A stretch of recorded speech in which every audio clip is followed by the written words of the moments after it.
این رقابت من و شما حتما شناس خواهم کرد و بیاید آغاز کنیم ما محض از دسته سومون که در تالار این دسته یعنی در تالار دانشگاه ملی تاجیکستان در شهرک دانشجویان این بازی برگزار می شود و لگندهای فوتزال مملکت از جمله میرعلی شریفوف و همراه با او نسل نوی فوتزال بازان یعنی امید کوزی و صابرجان گلیاکوف هم بودند که این بازی را تماشا میکنند.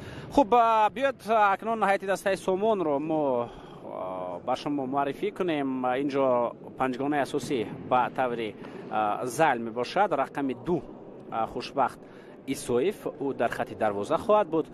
بازیگران دیگر در میدان یعنی چهارگانه در میدان بوده. رقم 11 این خسرو خالنظرов است. خوب صداش یک دوبار بالا میگردد. از مرکز میدان بازیگران استقلال بازی را آغاز کردند.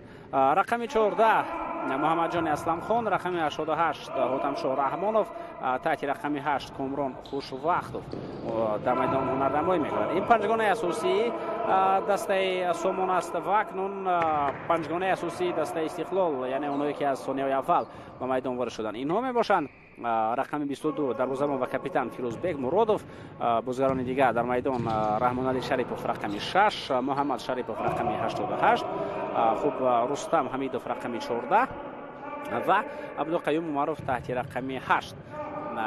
بیاید اکنون بازیگران ذخیروی هر دسته رو به شما شناس کنیم. خوب این یعنی ذخیروی گفته البته از فوتبال این گپ و فوتزال آمده است بازیگران ذخیروی، ولی در فوتزال اصلا بازیگران ذخیروی بازیگران اساسی هستند. یعنی 5 نفر اساسی میتوانند نفران اساسی باشند، ولی در مجموع اونایی که در هیئت ذخیروی هستند اونها هم بازیگران اساسی هستند. یعنی میتواند چنان شود که بازیگران هیئت دوم همچون پنجگانه اساسی به میدان وارد بگردند و بعدا نفران اساسی پنجگانه اساسی بعدا به میدان آیند. این البته از تاکتیک از بینش از فلسفه هر یک سرمربی و از دید هر یک متخصص وابستگی دارد. خب بازیگران ذخیروی فیروز بوزمحمدوف در دسته سومون دروازه‌بان است. او در ذخیره قرار دارد. رمز امروخانوف، حمید غلامی، محمد افغانوف، شهریار جمعخانزاده و ظاهرشاه طالبشاه زاده این بازیگرانی که در ذخیره دسته سومون قرار دارند. سرمربی دسته مذکور حکمت فضیلوف است. با او ایرج نوسیف کمک می‌رساند. همچنین حجی سعیدوف و یک نفر دیگری که کمک رسان است در اینجا و در استادی حکمت فضیلوف و ایرج نوسیف همچنین قرار دارند نماز عزت‌اللهیف، مهیزاده محمد و دکتر صبیدین میرزا محمودوف. خوب هیئت دسته استقلال اونهایی که از ذخیره به میدان وارد خواهند شد سمرالدین شمسوف رقم 13 و دروازه‌بان است. نصرشاه اسماعیلوف رقم 5، نکروز ایدیف رقم 12 و دولیگانی رقم 2 رفشان اورز محمدوف و همچنین رقم 66 سوزا دیاز ماتئوس یک لگنر دیگری این دسته. سرمربی دسته استقلال الکساندر جابیرادزه است و او کمک می‌رساند متخصص وطنی حسین شودیف. همچنین در استادی اونها قرار دارند پرویز محمدوف، فیروز یوسفزاده و دکتر رحیموف دلیر است. دوران بازی امروزه ابوبکر محمدوف این بازی رو حکمی میکند. با او کمک می‌رساند منوچهر زمانوف. دوبار اتیوتی ارکین مدیبویف است. سونیا سنج شهران خولزاده است و نوزیر دوباران کامی قربانوف است. کمیسر این بازی عثمان برهانوف میباشد.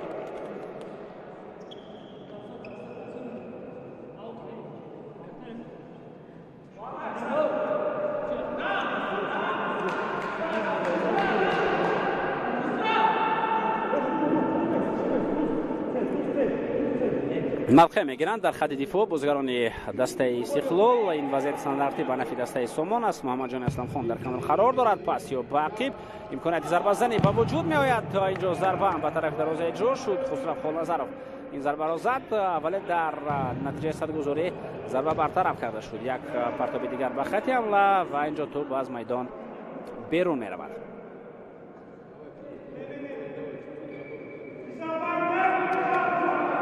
فیروز از نزد دروازه‌اش بازی را آغاز می‌کند رحمان علی شریپوف، پاسیو به عبدالقیوم معرف، رستم حمیدوف، محمد شریپوف. هر باره که محمد شریپوف البته بازی میکند پدری و به تماشای بازی میبیاید. از یک نفری که البته برای فوتزال مملکت میتونم گفت یکی از شخصان اساسی می باشد. در نظر دارم اونی که قبلا سالهای طولانی همچون دروازه‌بان اساسی تیم فوتزال کشور هنرنمایی میکرد، یعنی میرعلی شریپوف و فرزند محمد شریف باشد. باعث بازیگر میدانی است که هم در دسته سورو کمپانی قبلا و همکنون در دسته استقلال بازی‌های خوبی خود را نشان میدهد و همیشه در یک سطح خود است. خب می‌بینیم که فیروز بازمحمدوف در دروازه دسته سومون است، نه خوشبختی سویف. طوری از آغاز رقابت این چیز را اشاره کردیم، یعنی در دستورالعمل در پروتکل این رقابت ما از خوشبختی سویف همچون دروازه‌بان اساسی آمده است. ضربه به طرف دروازه و این حالت را برطرف می‌کند فیروز بازمحمدوف. برای فیروز البته دسته استقلال بیگانه نیست، چون که موسم کنونی را فیروز محض در دسته مذکور آغاز کرد و بعداً به دسته سومون گزارش نمود. قبلا در دسته سورو کمپانی بود و باز در چند دسته دیگر همچنین. و پیوسته به منتخب مملکت هم فیروز البته دعوت می شود، یعنی بعد از فیروز بیکمرود و فیروز بازمحمدوف می تواند یک نفری شود که خط دروازه های منتخب را نگاه دارد. اینجا به دروازه دسته سومون گل زده می شود. بازیگران دسته استقلال بسیار کمبینات خود را تشکیل کردند با موقع ضربه زنی برآوردن رستم حمیدوف را و رستم توانست به مشکلی توپ را به دروازه فیروز بازمحمدوف وارد بنماید. می توانیم بار دیگر ما متوجه بگردیم که چگونه سراول توپ را از محمد اسلم خان اینجا خیلی خوب ربوید رحمان علی شریپوف و بعدا پاس رو داد با موقع ضربه زنی. رستم حمیدوف در چنین حالات‌ها البته به خطا راه نمی‌دهد. اکنون بازیگران دیگر می‌بینیم که در حد هر تیم وارد میدان می‌شوند، از جمله در دسته خوب استقلال لیگنرون رو در میدان می‌بینیم. ماتئوس دیاز سوزا در میدان است. خوب باز همچنین مشاهده می‌کنیم که از محمدوف روشن هم در میدان است. نصر شاه اسماعیلوف خوب باز نکروز دیف، یعنی غیر از فیروز بیکمرودوف 4 نفر دیگر ایواز شدن این زمان در میدان و همچنین در حیط دسته خوب سومون همچنین ما مشاهده میکنیم که اینجا به میدان ظاهرشو طالبشو زوده رو ما میبینیم در میدان و بازیگران دیگر همچنین امید غلامی او هم وارد میدان شده است که این زمان او بوتو می باشد لیگنری دسته. خلاص 4 نفر از این طرف 4 نفر از اون طرف ایواز شده. در پاس دادن اینجا اشتباه دیده می شود. کامران خوشوقتوف این پاس را داد و از میدان بیرون نشده است. این ظاهر شد طالب شوزاده است دوستان عزیز که از ذخیره به میدان آمد و همچنین یک پاس دیگر به کنار به نیکوزیدیه روشن از محمدوف. پاسی با ماتئوس سوزا. حرکت های این بازیگر نصرت شاه اسماعیلوف کوشش کرد تا با پای چپ ضربه زند.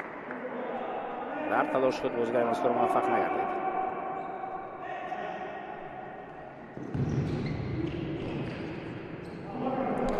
یک اوت دیگر خواهد بود.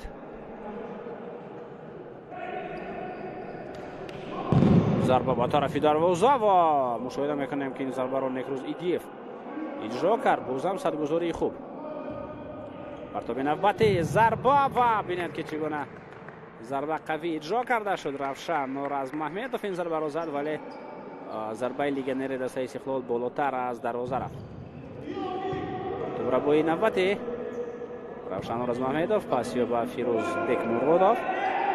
فیروز تا مرکز میدان می آید. پاسیو با کنار نیکروزی دیف. روشن نور از محمدوف نصرت شاه اسماعیلوف. پرتاب نوبتی با ماتئوس سوزا. ماتئوس سوزا طوری میبینیم میتواند در نقش موقعی که در فوتزال پیوت میگویند یا خود به اصطلاح فهمو استولپ میگویند، در موقع استولپ میتواند مهارت خوب رو داشته باشد. الکی در موسم کنونی این چیز رو ثابت هم کرد. هنگامی که پشتنوکی با دروازه رقیب توپ را قبول میکنه، توپ را نگاه می‌دارد، از عهده نگاه داشتن توپ میبراید و برای همدستای دیگری خود موقع ایجاد میکند و خود هم البته در ضربه‌زنی در تکنیک میتواند مهارت خوب داشته باشد. فیروز باز محمدوف توسط مرکز پاس را میرساند، امکانیت بسیار هم خوب ولکه برای ضربه‌زنی دیر شد. دیر کرد برای ضربه‌زنی شهریار جمعه زاده و اینجا اندکی اسیب همو برداشت.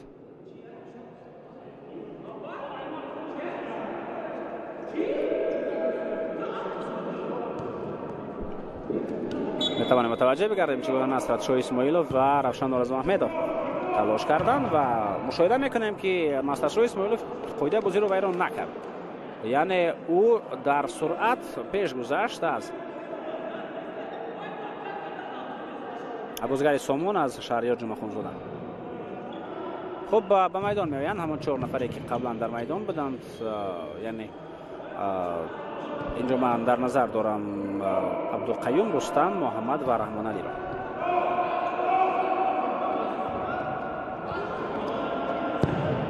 ضربه فیروزبک مرادوف به طرف عبدالقیوم معروف، ولی اونجا اولین شده بازیگر سامان به توپ رسید، بر صورت توپ به خود برگرداندند بازیگران دسته استقلال. پاس رستم حمیدوف به طرف محمد شریفوف. در برطرف کردن این وضعیت ظاهر شد طالب شاهزاده نقش مؤثر گذاشت.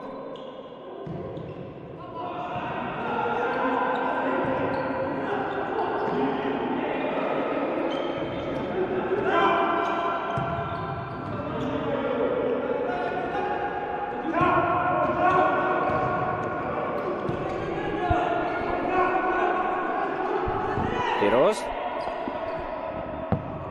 پاسیو با کنار عبدالقیوم معروف ضربه میزند و این حالت را فیروز باز محمدوف برطرف کردن توانست. باز یک ضربه دیگر کنجی خواهد بود.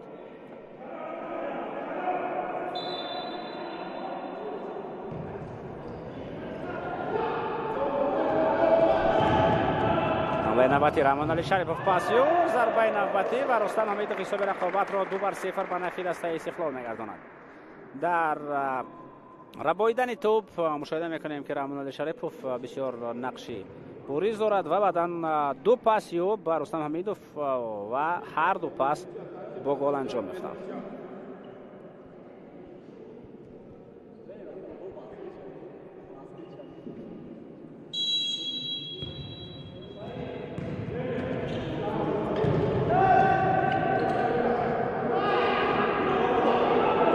هر 2 گل با هم خیلی مانند هستند، یعنی رحمان علی شریفوف توپ را میگیرد، پاس میدهد به رستم حمیدوف و او از موقع نزدیک ضربه زده و حالت را به گل میآورد. رحمان علی شریفوف حتی اگر خطا هم کند و وهمه نمیافتد، یعنی اورومونه میداند که این وضعیت را برطرف کرده میتواند و زوده این کار میبرد. رستم حمیدوف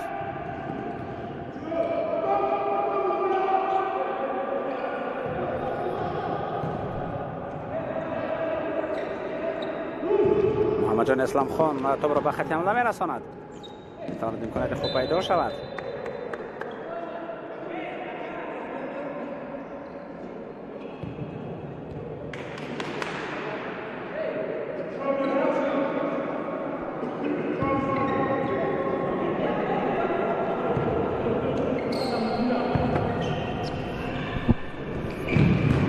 ضربه نوبتی و اینجا فیروز به خطا توپ را میگیرد، در حال او حمله را شروع میگرداند.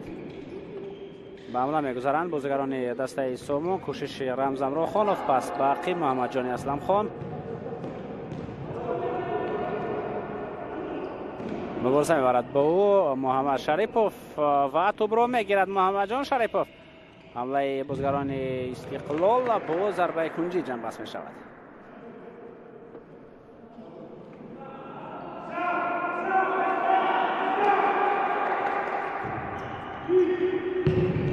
ضربه اجرا میگردد و طرفی دروازه. اینجا محمد شریفوف با رحمان علی شریفوف توپ را برداشت و ما ضربه اجرا کرده رحمان علی شریف پهلوتر از دروازه از میدان بیرون شد.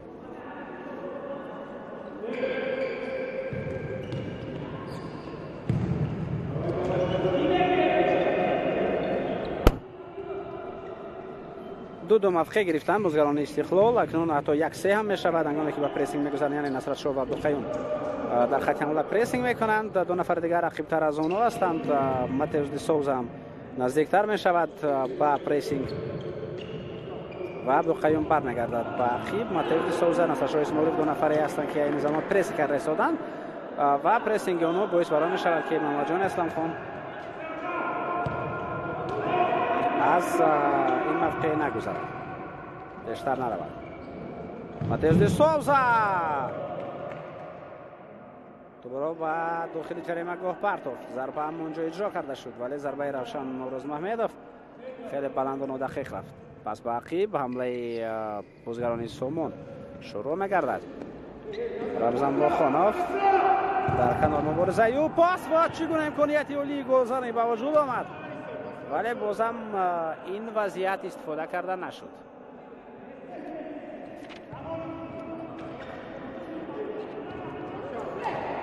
هجوم نوبتی با کنار محمد جان اسلام خان از این موقع ضربه زد، اونجا شاید علاقه توپ برآمده بود.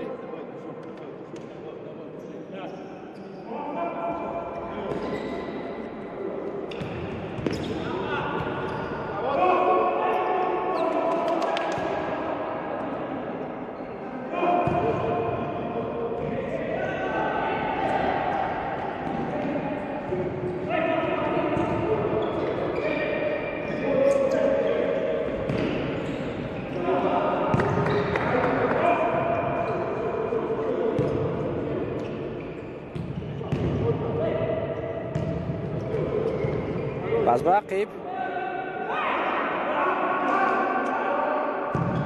ضربه به طرف دروازه و این حالت را هم فیروز بازمدوف برطرف میکنند. ضربه از فاصله خیلی دور زده شد.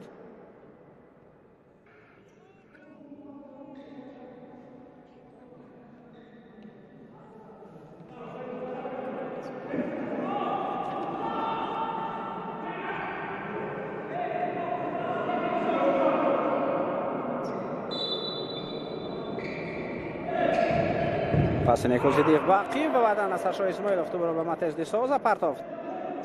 دی سوزا نتوانید درستتر به توپ رسد. وضعیت بسیار هم خوبی گلزنی بود.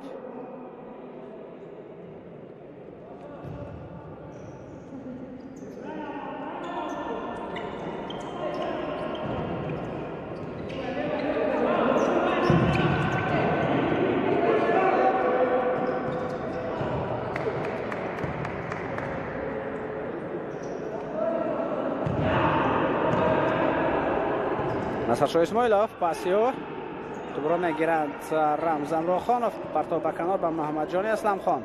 حرکت های محمد توسط کنار و توپ راست به دستان دروازه‌بان استقلال. نیکوزیدیف، نصر شاه اسماعیلوف، امکانیت نوبتی برای ماتئوس دی سوزا ولی اینجا هم دی سوزا خطا میکند در ضربه زنی.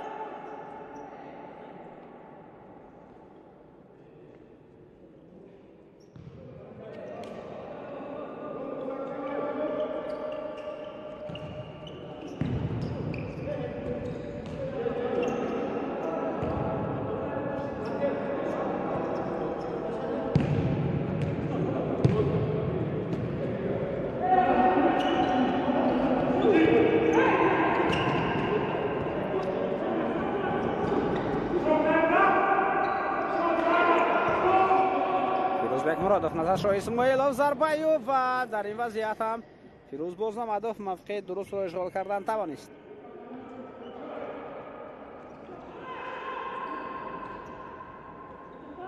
محمد جان اسلام خان، ماتئوس دی سوزا این زمان با تو بود ولی محمد جان اسلام خان توانست این وضعیت را برطرف سازد.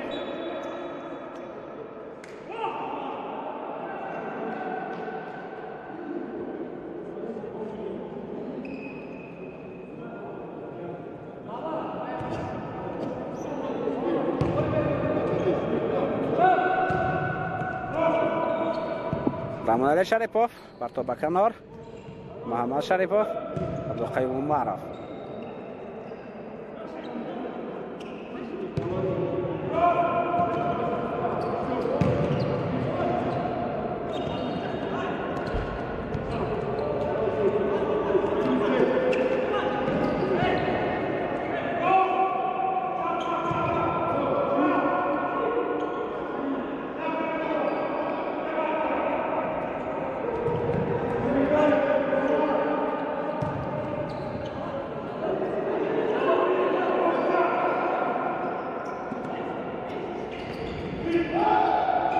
می‌کند برای گل نوبتی و از کنار عبدالقیوم عمرов توپ را به طرف محمد شریپов رساند، ولی اندکی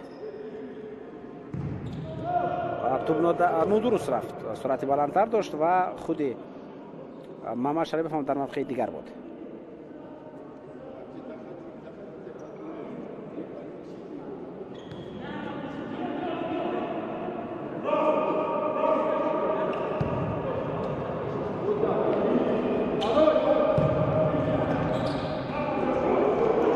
رستم حمیدov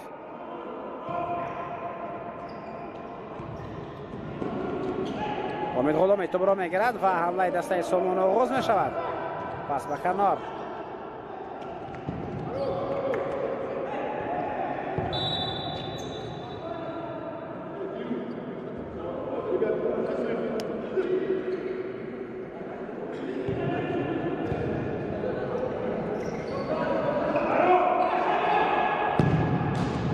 ضربه نوبتی اجرا شد به نتیجه.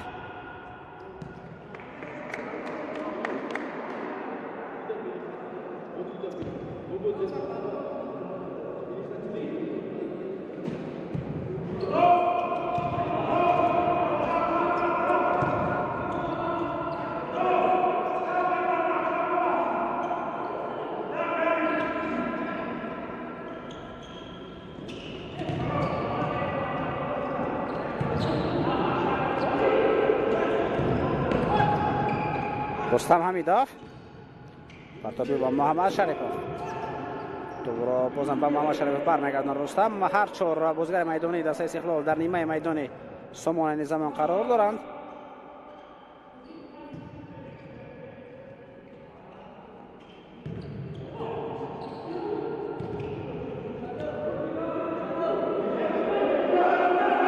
فیروز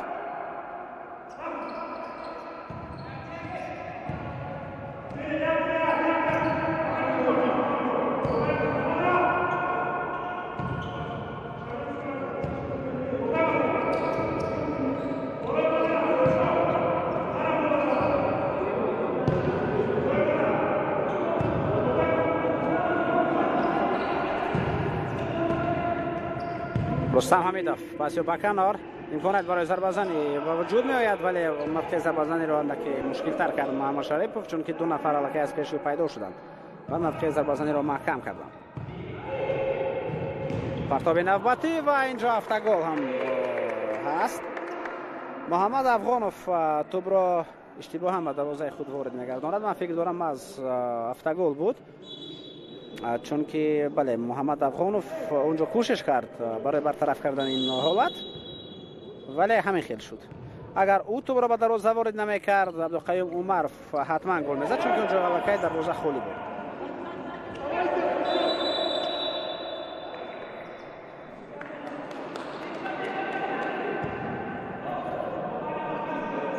سه بر صفر دوستان عزیز، این نیمه اولی رقابت است.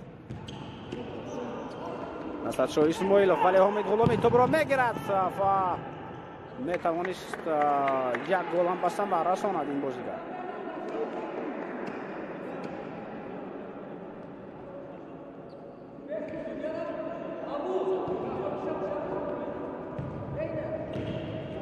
حمید غلامی پس به کنار،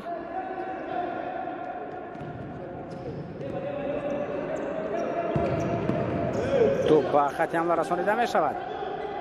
همه بازیگران میدانی به نیمه میدان استقلال آمدند و امکانیت اکنون برای کنتر هجومی بازیگران استقلال. میکروزی دیف نصرت شاه اسماعیلوف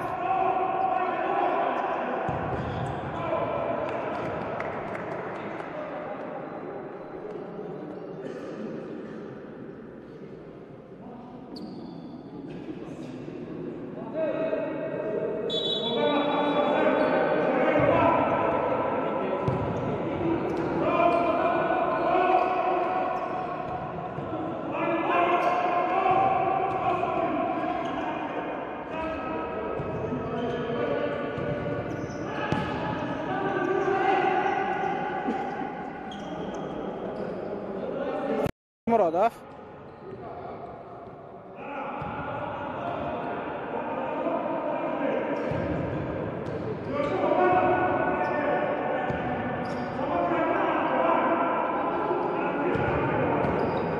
توبرو خیلی خوبی دور کرده ایستادن بازیکنان دسته استقلال و اون را عموما با سومون نمیدیند. نزدیک 1 دقیقه می شود. اینجا گپ سر می رود که از نگاه شماره این زمان بازیکنان میدانی استقلال بیشتر هستند، یعنی دروازه‌بان و موقع پیشتر آمده است فیروزبک مرادov و او همچون بازیکن میدانی خود را خیلی خوب احساس میکنه. استاد اسماعیلوف اونجا اوسه برداشت. شهریار جمعخونزاده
به کنار. پس نوبتی رسانیده می شود ماتئوس دی سوزا. سالیو باقی فعالتر شدند و در خط هجوم و در اداره کردن توپ بازیکنان دسته استقلال، یعنی من چی رو در نظر دارم اونها می توانستن همون طریقی که توپ را توسط فیروزبک مرادov اداره میکردند همون طور ادامه بدهند و با هجوم هم کم متوجه بگردند، چون حساب 3-0 به نفع اونها 2 دقیقه دیگری تازه تا انجام وقت در نیمه اول مانده است. یعنی ضرورت به هجوم گذاشتن اونقدر زیاد نیست، ولی اونها میگذرند و ضربه میزنند، حتی امکان یک بار گلزنی هم پیدا میکنند. فیروزبک مرادov از اندازه‌گاهش طلب دارد که باید با سرعت بلندتر و زودتر در چنین حالت‌ها به حمله گذارند.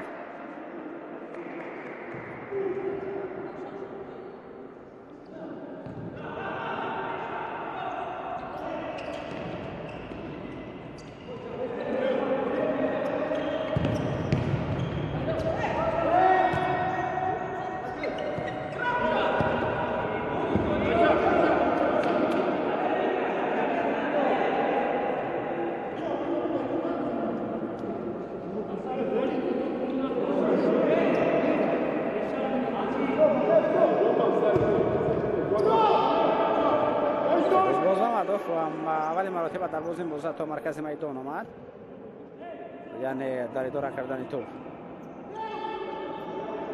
با هم دستش کمک می‌رساند. امید غلومی پرتاب به کنار، بازم توپ با این لیگانیر برمیگردد.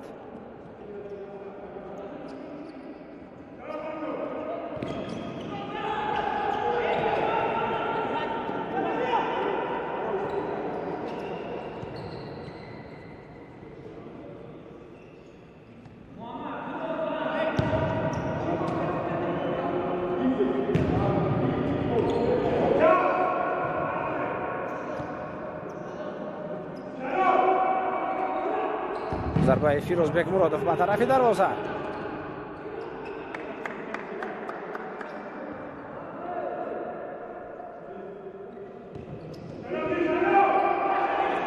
بازم حرکت‌های نوبتی فیروز خیلی فعال است در این قسمت میدان، یعنی در طرف چپی جریمه‌گاه هیچ بازیگری از دسته استقلال نبود، یعنی اونجا موقع خوب برای ضربه زدن و برای حمله را تشکیل کردم.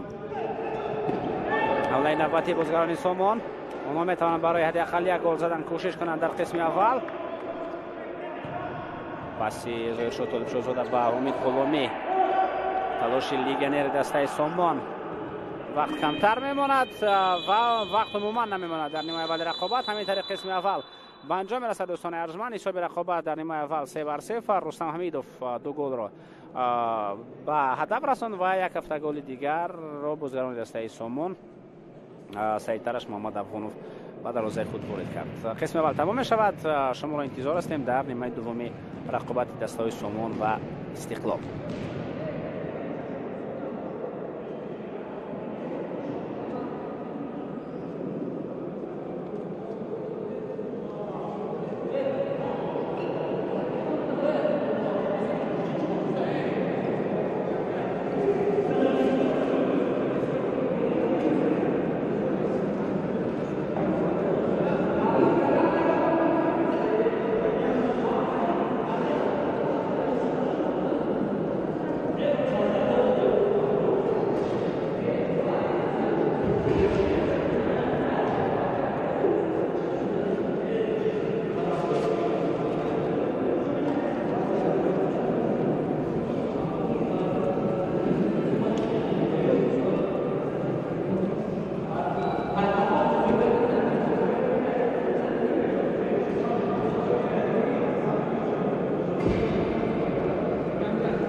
مسابقه سوپرلیگ تاجیکستان اوید با فوتزال با هم رقابت دارند. رقابت اونها ادامه دارد. بعد از تمام شدن نیمه اول دیدار طور شما مشاهده میکنید حساب رقابت 3-0 است. در نیمه اول البته دسته استقلال فعالتر بود، هجوم بیشتر را تشکیل میکرد. از این لحاظ گل‌های اونها بسیارتر هستند و اگر ما قسم اول دیدار را به خاطر داریم اونجا دو گل اول خیلی مانند به هم بودند. در یک فرصت رحمان علی شریپوف توپ را گرفت از رقیبان پاس داد به رستم حمیدوف و حساب را کشید و پس از گذشت چند دقیقه باز چنین فرصت به وجود آمد. باز هم فاولی رحمان علی شریپوف پاس به رستم حمیدوف و فوتبالبازی مذکور دوبل کرد و حساب رقابت را اونجا 2-0 نمود. بعد از این در چند فرصت دسته ها نتوانستند به دروازه دیگر گل بزنند. دسته سومون هم چند حالت خوب را به وجود آورد، به هجوم گذشت، تلاش نمود ولی حساب تغییر نیافت. تنها در آخرهای نیمه اول دیدار هجوم‌های پیاپی دسته استقلال با اشتباه بازیگری دسته سومون محمد افغانوف آوردند که او 7 گل زد، یعنی توپ را به دروازه دسته خود وارد نمود. در خط دفاع بود، در نزد دروازه بود، کوشش کرد تا توپ را برآورد. اگر او البته به توپ نمی‌رسید پس اونجا عبدالقیوم عمرов اون حالت را با گل انجام میداد چون که الکی دروازه خالی بود. خلاص 7 گل و حساب رقابت 3-0 شد. با همین حساب نیمه اول رقابت این دسته ها به انجام رسید و قسم دوم دیدار با همین حساب شروع گردید. در قسم دوم اکنون میتوانند بازیگران دسته سومون بسیارتر کوشش بنمایند برای غلبه خود و برای برگشتن به این بازی و موفق گردیدن. مشاهده میکنیم کدام بازیگران این زمان در میدان هستند. در حیات دسته سومون این زمان در میدان بازیگران زیر هنرنمایی کرده ایستادند. خب اونجا دروازه‌بان دسته سومون در نیمه اول بیشتر فیروز بوزمحمدوف در خط دروازه بود. این دروازه‌بان دسته استقلال است سمرالدین شمسوف دوستان عزیز که این زمان در خط دروازه ایستاده است و همین ضربه را هم محض او توانست برطرف نماید. باید به این وضعیت استانداردی متوجه بگردیم. بعدا ایتا رو بگویم. اینجا پاس به عقب داده شد، خطا و ارسال و خطی حمله و خوشبختی سویف این وضعیت رو برطرف کرد. خوب در حیات دسته سومون چون این بازیگران هستند خوشبختی سویف دروازه‌بان، بازیگرانی که در میدان هستند اونجا بازیگر رقم 7 رمز امراخانوف در میدان دیده می شود. باز سه بازیگر دیگر بازیگر رقم 11 خسرو خالنظرف در میدان است. محمد جان اسلم خانم این زمان در عرصه رقابت است و بازی را ادامه می‌دهد. همچنین رقم 88 باتمشا رحمانوف هم در همین موقع بازی کرده شده است. یعنی به فرق از اون هیئتی که در آغاز قسم اول بود تغییرات تنها همین است که کامران خوشوقت در میدان نیست، با جای رمز امراخانوف در میدان است و هنرنمایی کرده شده. ضربه نوبتی به طرف دروازه هر دو ضربه را برطرف کرد خوشوقت ایسویف و خیلی خوب این وضعیت رو برطرف کردن توانست بازیگر مذکور. خوب بازیگرانی که در ذخیره این زمان در حیات دسته سومون قرار دارند اینو فیروز بوزمحمدوف، کامران خوشوقت، امید غلامی، محمد افغان، شهریار جمعه خانزاده و ظاهرشاه طالب شاهزاده میباشند. حکمت فوزیلوف سرمربی دسته سومون است، با وی رج موسیوف و حاجی سعیدوف کمک می‌رسانند. خب هیئت دسته استقلال این زمان در میدان ما می‌بینیم که سمرالدین شمسوف است در خط دروازه ماز او قرار دارد. در میدان رستم حمیدوف، ماتئوس دی سوزا، محمد جان شریپوف و رحمان علی شریپوف همین بازیگران این زمان در میدان هستند. یعنی اینجا فرقیت بیشتر است. رستم حمیدوف هم این زمان در میدان است. فرقیت بیشتر است با فرق از قسم اول رقابت. یعنی اینجا هم ماتئوس دی سوزا خوب در میدان است، اونجا عبدالقیوم عمرov بود و تغییرات همین است. دیگر همه بازیگرانی که در نیمه اول بودند باز سمرالدین شمسوف سمرالدین شمسوف و ماتئوس دی سوزا به جای فیروز بیک مرادوف و عبدالقیوم عمرov این زمان در میدان هستند با فرق از پنجگانه اساسی آغاز رقابت. رحمان علی شریپوف پاس به سمرالدین شمسوف و سمرالدین رو بر رحمان علی شریپوف برمیگرداند و کنار هجوم نوبتی دسته استقلال بود که در نتیجه سرگذار این وضعیت برطرف کرده شد. نوردین شمس هم کوشش میکند تا به مانند فیروز بیکمرودوف حرکت کند، به خط حمله بیاد تا مرکز آمده به همدستایش کمک برساند. رستم حمید فاین زمان با توپ ضربه میزند و خوشوقتی صاحب وضعیت را برطرف میکند. حمله جوابی دسته سامان رمز امراخانوف در کنار است و شاید اینجا میخواست پاس بدهد ولی در تلاش خود موفق نشد و وضعیت مذکور برطرف کرد.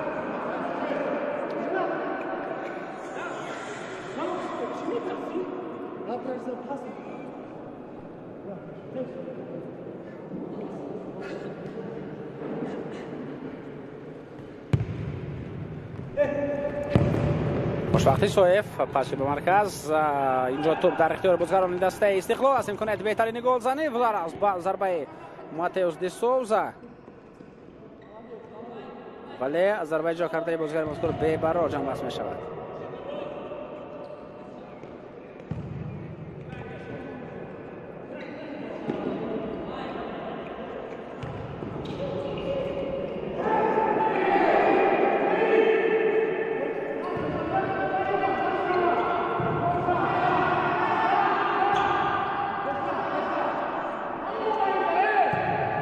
مرتبه کنار ماتئوس دی سوزا، کوششی او محمد شریفوف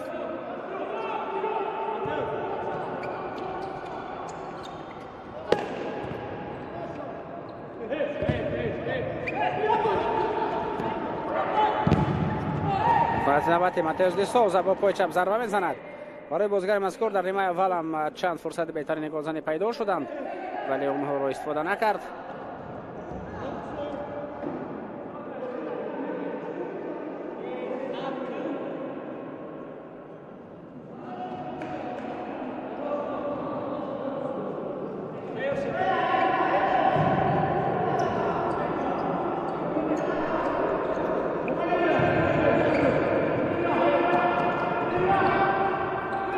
روزیدیف توپ را به نصرشاه اسماعیلوف میرساند. نصرشاه اسماعیلوف کوشش کرد توپ را برگرداند به نیکروزیدیف و به موقع ضربه زنی او را برآورد.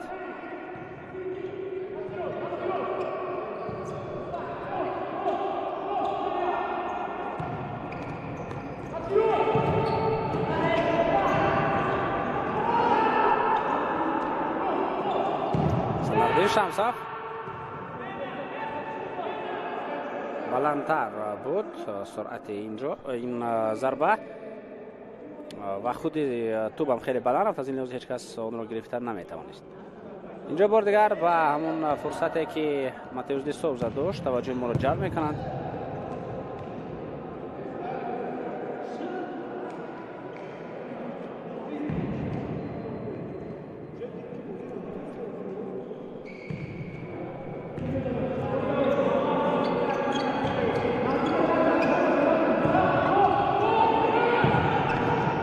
کوشش دیگر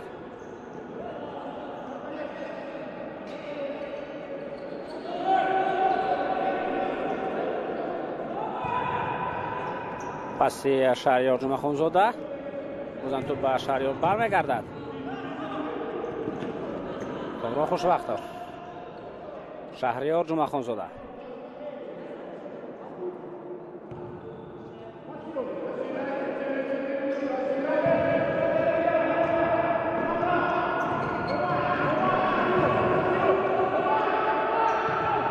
عبدو خیوم نصرشاه اسماعیلوف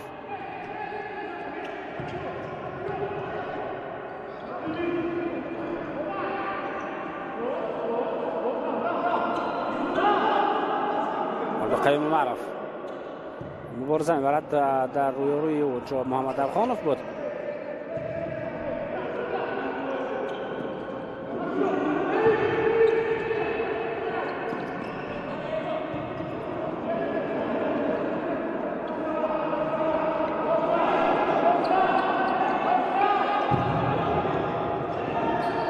روزیدیف مبارزه خوب این بازیگر از سه نفر توپ را گذراند، بعدم پاس خوب داد به عبدالقیوم معرف.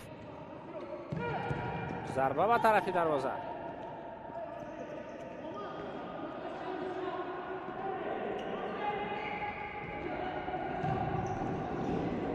کوشش‌های خیلی خوبی بازیکن سامان و اینجا قاعده بازی بیان کرده می شود بر مقابل شهریار جمعه خانزاده.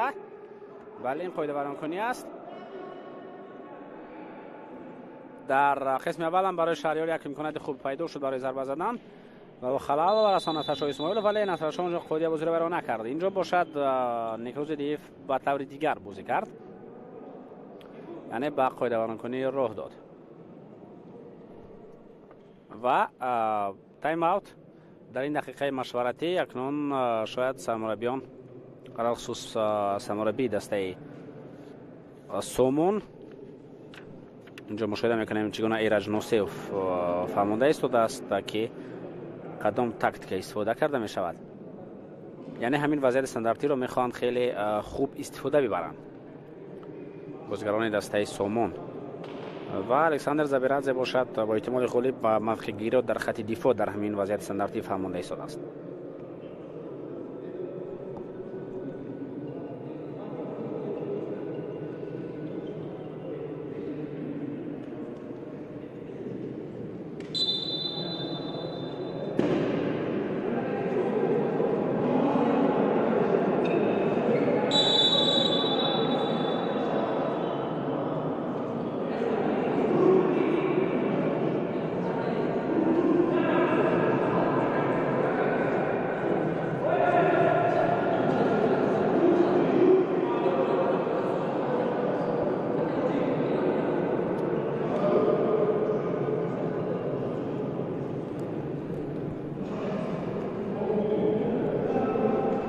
خوب دو نفر دن از توپ و محمد جان اسلام خان یک نفر تنها میمورد اونجا، پس میدهد به کنار و محمد افغانوف اینجا شاید میخواست به طرف دروازه ضربه بزند ولی این وضعیت رو درست‌تر استفاده کردن نتوانست.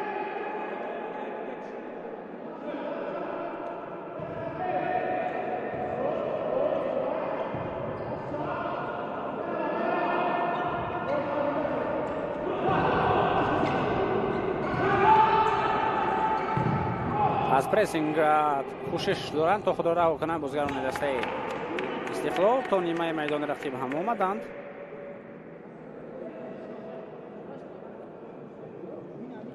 ولی کار تا ضربه نرسید.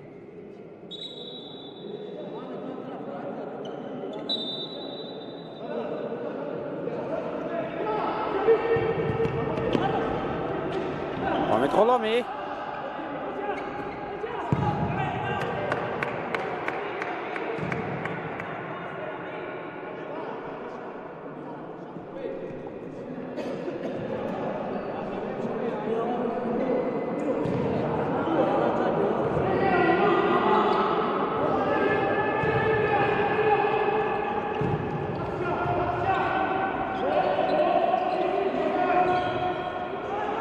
محمد شریپوف در کنار توپ را قبول میکند، پاسیو و یک فرصت خوب به وجود آمد برای ضربه زنی ولی کمی در موقع دیگر بود رحمان شریپوف، وگرنه باز ما میتونستیم شاهد یک وضعیت دیگر خیلی خوفناک گل زنی باشه.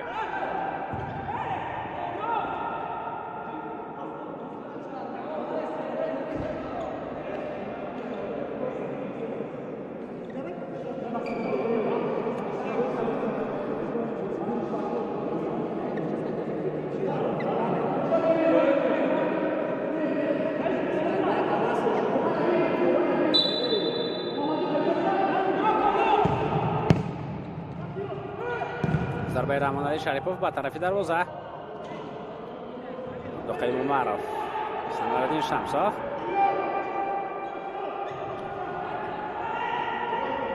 محمد شریپوف رحمان شریپوف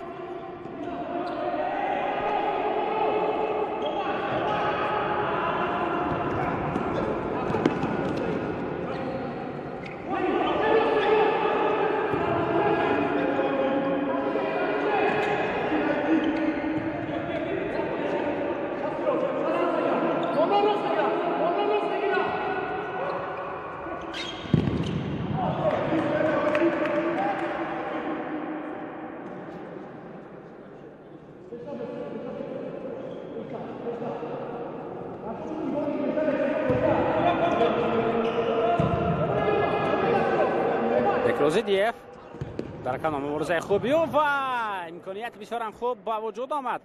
شاید اگر دو قدمی دیگر میموند محمد شریفوف میتوانست اینجا توپ رو به دروازه وارد کنند، ولی شاید گپ سر میرود که محمد شریفوف هم باور نداشت که همین توپ از خوشوقت سایف میگذرد.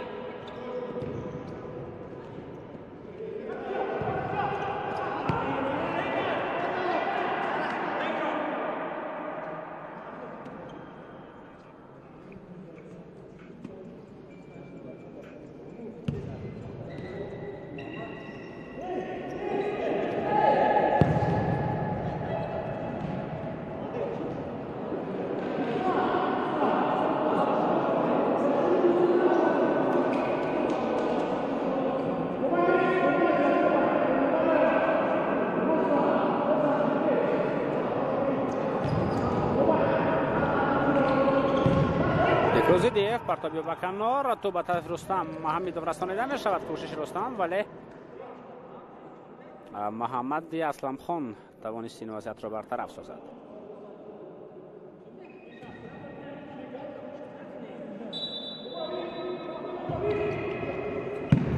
ضربه به طرف دروازه.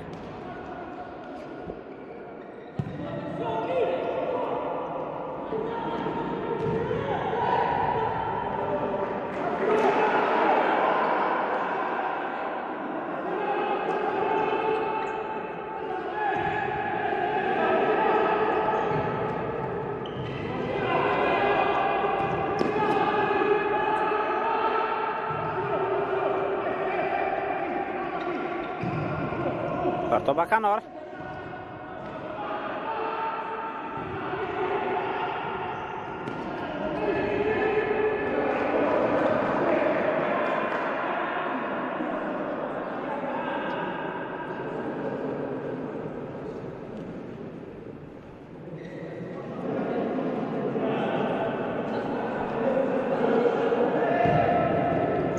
محمد اسلم خان ضربه نوبتی به طرف دروازه و این وضعیت برطرف می شود.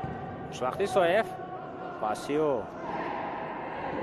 و کمی توپ را در نظارت خود بیشتر نگاه داشت خسرو خالنظرов. پس را توپ در نظارت دسته سومون باقی میماند.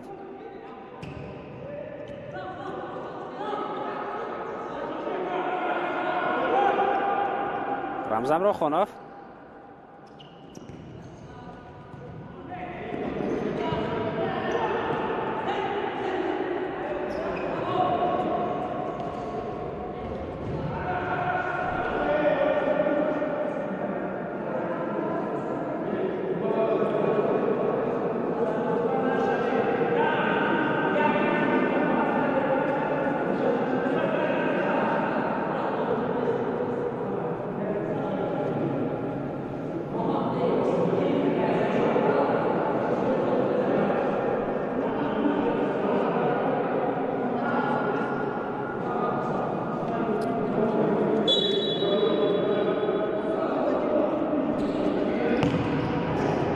محمد اسلم خان امکان ضربه زنی به وجود آمد. ضربه هم زده شد ولی توپ از پلو دروازه میدان بیرون می رود.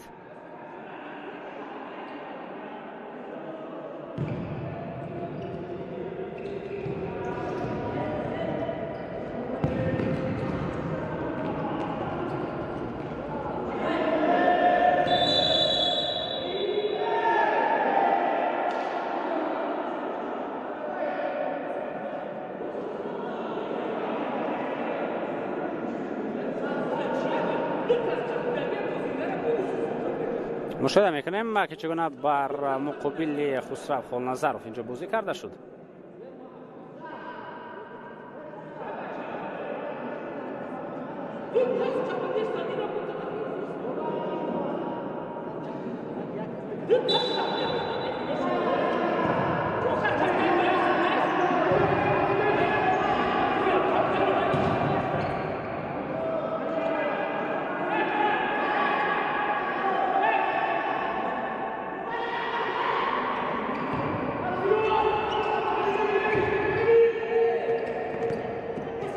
پس نیکروزیدیف او امکانیت دارد برای زدن ضربه. دروازه اکنون اونجا خالی موند، یعنی به دروازه موند، ولی بازیگران دیگر اونجا بودند. خودی بازی وارد نشده است. میتوانند به حمله گذارند بازیکنان سومون. رمزامرو خانوف این وضعیت برطرف می شود.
از این موقع اکنون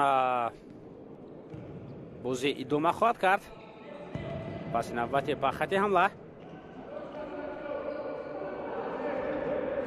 خسرو خالنظرov کوشش کرد ولی توپ را از دست داد. نصرشاه اسماعیلov این زمان با توپ را از نزد پایه رمزامرو خانوف میگیرد و به حمله میرود رمزامرو خانوف ولی ماتئوس دی سوزا کوشش کرد و توانست توپ را از نزد پایه رقیب بگیرد.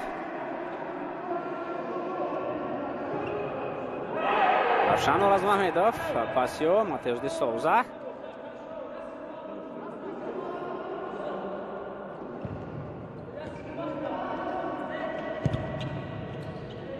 Рамзамро Хонов. Муҳаммаҷон Исламхон зарбаю ва дарвозабон Самариддин Шамсов ин вазъиятро бартараф кардан тавонист.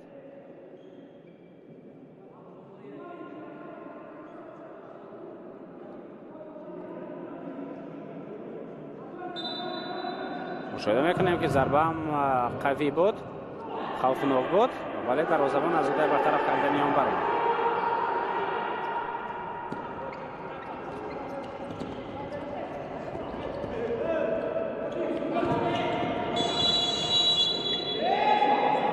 خودی بازی ویران شد بر مقابل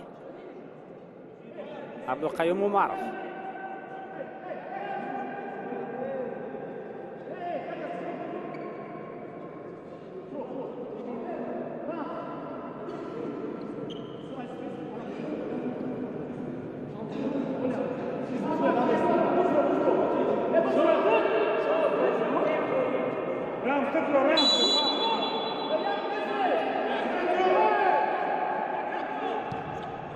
نصرشاه اسماعیلov ضربه به طرف دروازه.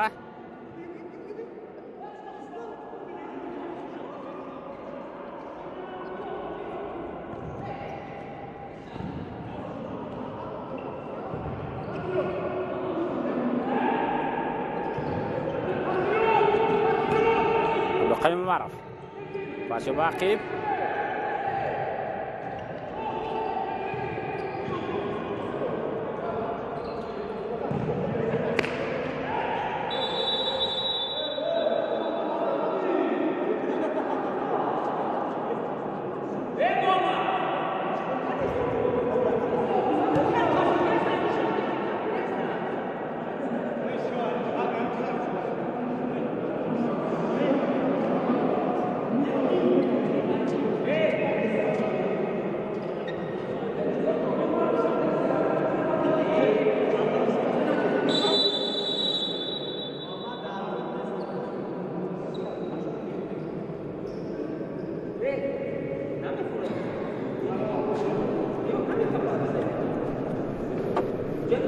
باز یک وضعیت دیگر استانداردی و اکنون از تاکتیک‌های خاص و اون چیزی که در خانه آمادگی می‌دیدند بازیگران دسته استقلال می‌توانند استفاده ببرند.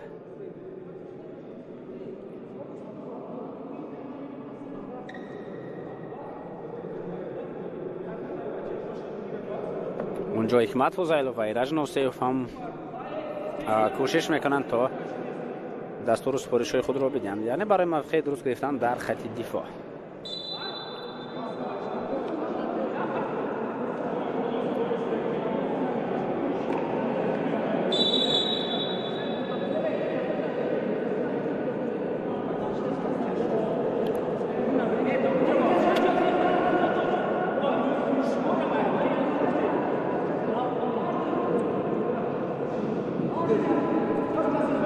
رستم حمیدوف، عبدالقیوم عمرов دو نفر در نزد توپ قرار دارند.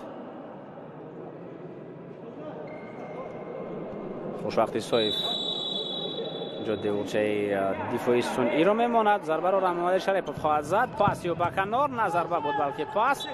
بعدن عبدالقیوم عمرов ضربه هم زد و توپ از میدان بیرون شد. دوباره همینطوری اشاره میکند باید ضربه کنجی باشد.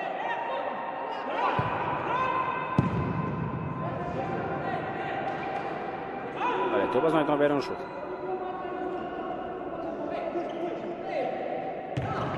رمزم راخانوف، محمد جان اسلام خان توپ را به خط حمله میرساند و اینجا سمرالدین شمسov اولین شده به توپ میرسد. عبدالقیوم عمرov در نیمه دوم تا هنوز یگان گل رو ما ندیدیم. هر سه گلی که ما متوجه هستیم و هر سه گل در قسم اول زده شدند. خود رسا میکنم که رستم حمیدوف توانست دوبل کند و محمد افغانوف 7 گل زد.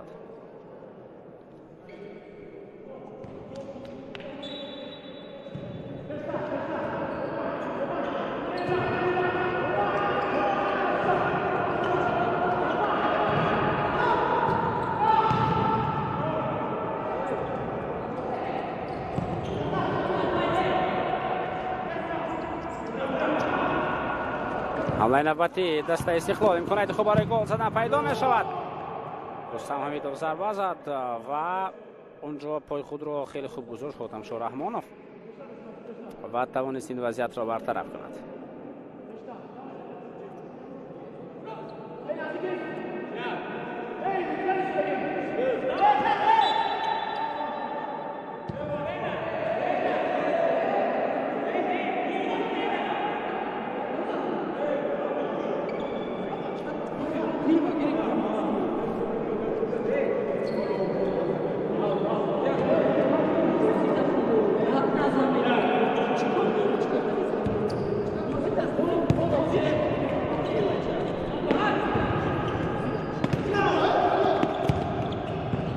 تو به کنار توپ در نظارت بازیگران دسته استقلال است. محمد شریفوف ورزیو برای توپ را از دست ندادن توسط دروازه‌بان اینجا بازی کرده می شود. محمد شریفوف، عبدالقیوم عمرov ضربه میزند. عبدالقیوم عمرov به طرف دروازه و توپ اینجا بالاتر از دروازه از میدان بیرون می شود. کوشش خوب.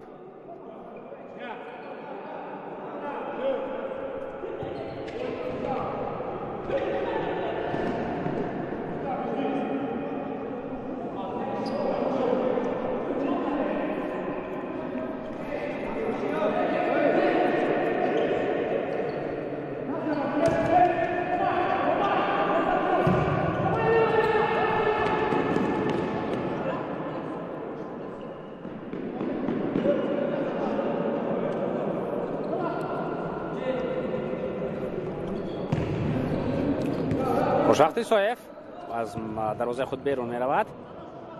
میخواست توپ را به ظاهر شد طالب شاهزاده برساند به کنار. اینجا هم در تلاش خود موفق نمی شود.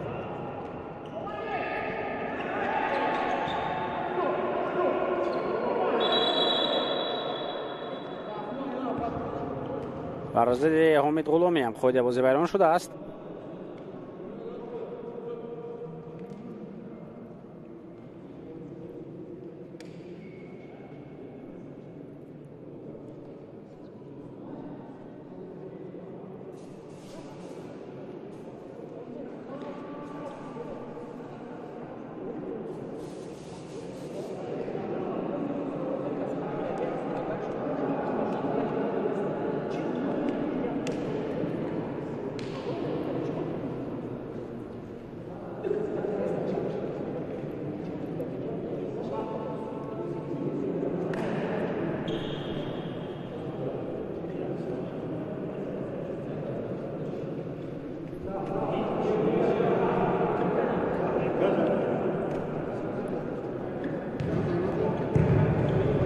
عبدالقیوم معرف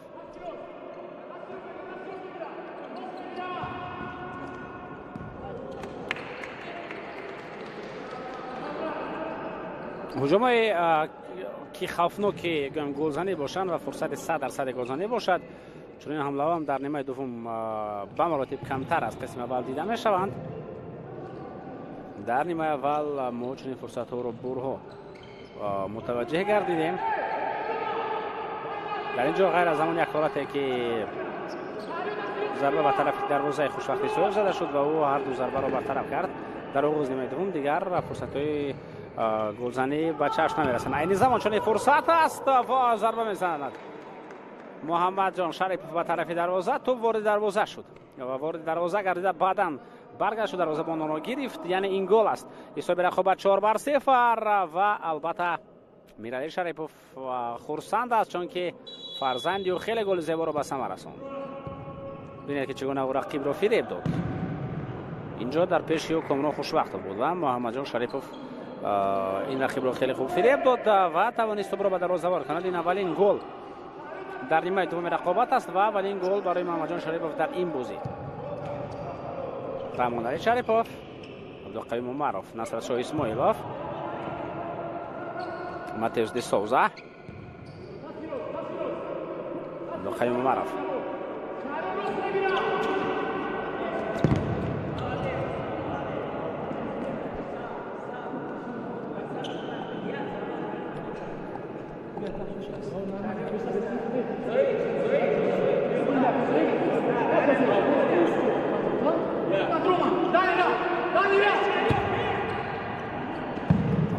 معرف اینجا از فاصله دور ضربه زد به طرف دروازه، ولی از چنین موقعی گل زدن خیلی مشکل است.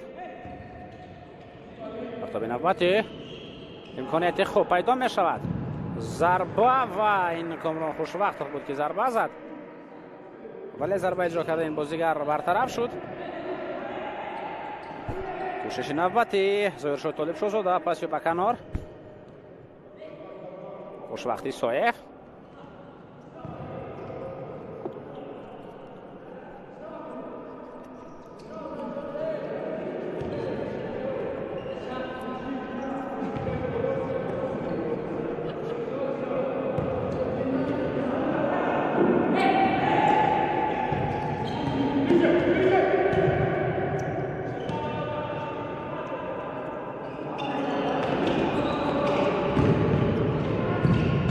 ضربه خیلی قوی اجرا کرده می شود و تو به تیر دروازه می رسد. نصرت شاه اسماعیلوف پرتابی به کنار.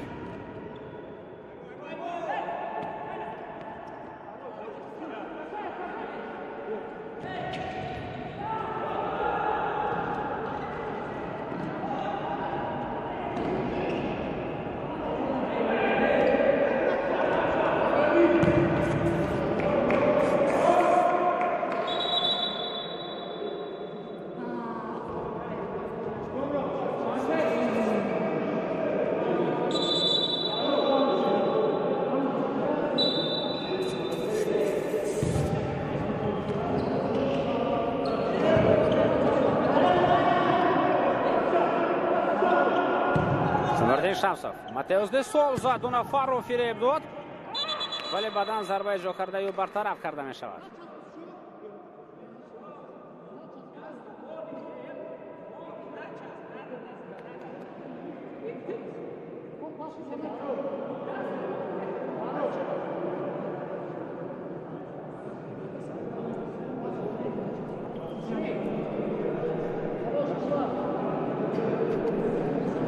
مشاهده میکنیم که چگونه ماتئوس دی سوزا از بین دو نفر توانست او را گذراند، ولی ضربه اجرا کردهش از طرف دروازه‌بان برطرف کرده شد. در شمارای دروازه‌بان این ضربه دردناک شد.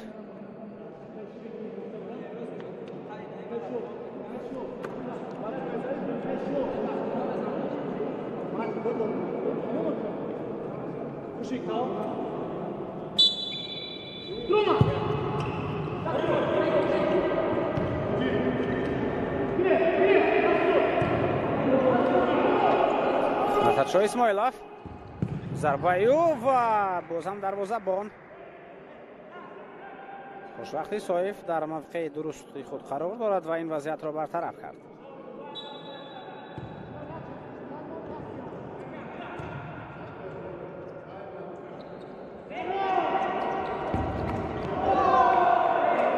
инҷо як голи дигар ҳам ба самар расонида мешавад. ин голи панҷум аст дар рафти бозии имрӯза. Насратшоҳ исмоилов муаллифи голи панҷуми дастаи Истиқлол дар бозии имрӯза мегардад. қабла мо гуфтем ки дар қисми дуввум то ҳанӯз ягон голро дар ин бозӣ намебинем ва дар ҳол бозигарони Истиқлол ба задани голҳо шурӯъ карданд. мушоҳида мекунем ки худи Насратшоҳ Исмоилов чӣ гуна кӯшиш кард ва голи хеле зеборо ба самар расонд. Сараввал Муҳаммаҷон Исламхонро дар канор фиреб дод ва баъдан зарбаро чуноне зад ки хушвақти соиф ҳеҷ кор кардан наметавонист. аз мобайни поёҳои ӯ туп гузашт.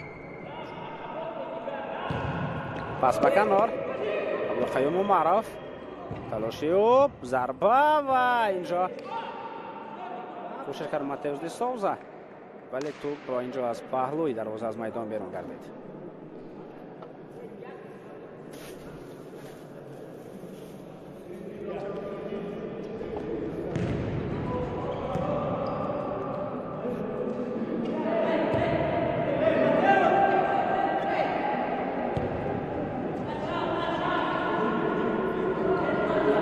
Мамаҷон Исламхон, Рамзан Рохонов, зарбаю ва гол. Як голро бозигарони Сомон ба самар мерасонанд. Рамзан Рохонов муаллифи он мешавад. ва мушоҳида кунед ки чӣ гуна бозигарони дастаи Сомон ин голро ба самар расонданд. яъне ҳамун вазъияте буд ки خیلی مانند با گل زده نصرتشاه اسماعیلوف.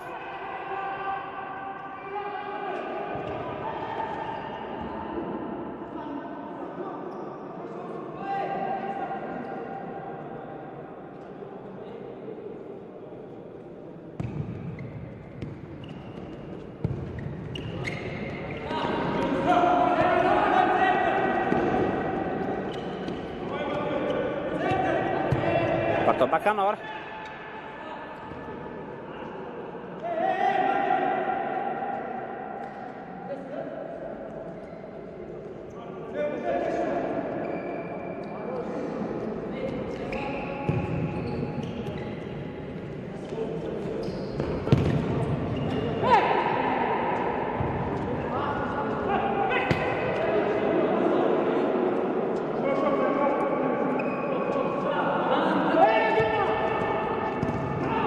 Матеус де Соуза онҷо мубориза бурд, кӯшиш кард.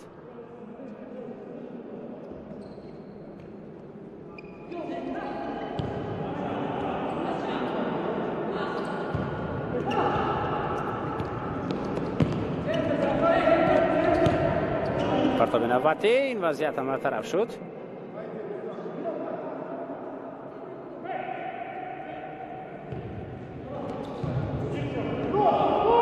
Насратшоҳ Исмоилов.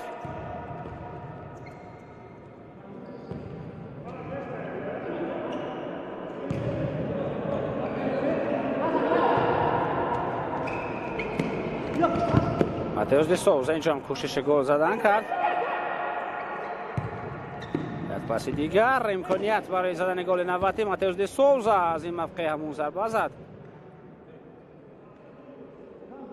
ин навбат зарбаи ҷо кардаи бозигари мазкур аз паҳлӯ дарвоза аз майдон берун шуд.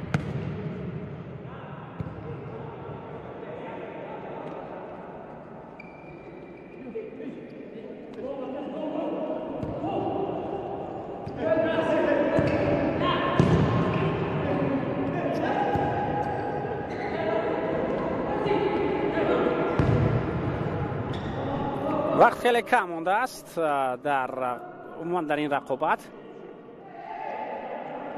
ثانیه‌های به شمار باقی ماندند.